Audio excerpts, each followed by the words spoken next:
The knee model is a great place to look at various types of connective tissue, as well as skeletal muscle. We're going to look at two different knee models so that we can see different views that show us different types of tissues.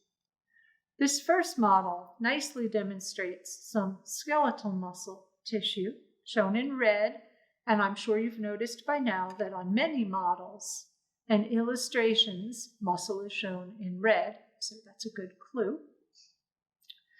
This also has a lot of connective tissue that we can discuss. So first of all, the bones of the knee area. There are the fibula and the tibia.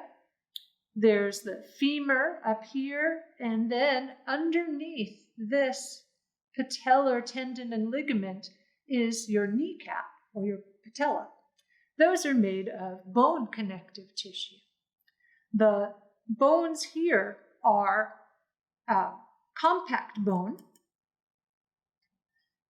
In between the top bone, the femur, and the bottom bone, the tibia, is a layer of fibrocartilage that makes up the meniscus of the knee. It's a little hard to see, so I'm going to turn the model and point to it right here.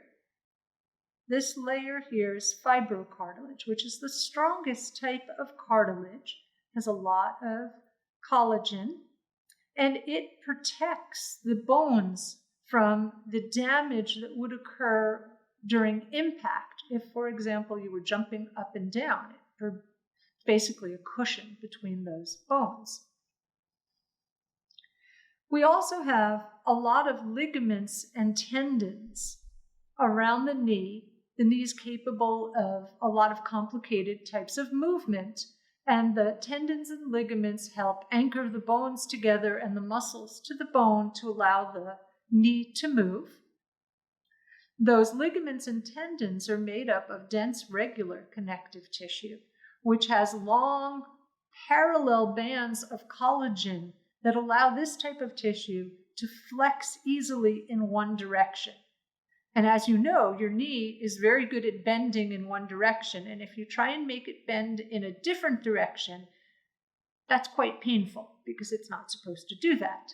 One of the reasons is because all of these ligaments and tendons, right, are designed to allow the knee to bend in one direction.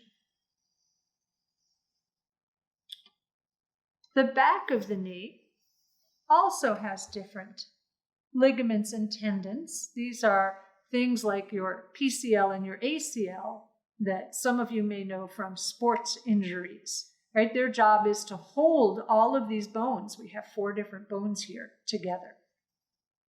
I'm going to switch over and add to this now a second model that shows us some of the other tissues of the knee. So give me a second to bring that model in and refocus so that you can see both of these. Okay, so we call this affectionately the mini knee model. It's not quite as big as this one. It's still a knee model. It doesn't have the muscle and it doesn't have all the ligaments and tendon. So we can focus more on the bones and some of the coverings on the bone in this model. So here is our patella, the kneecap. Here is our femur, and here's the tibia and fibula.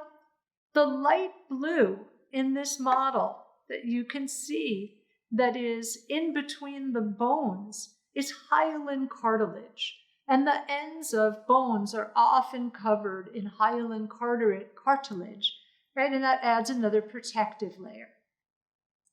I'm going to zoom in now to show you the cross-section of the knee and show you a couple of more different types of tissues.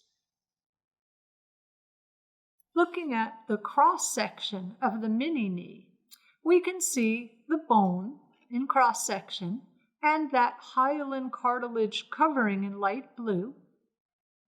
In between the bones is a layer of fibrocartilage, that's the meniscus.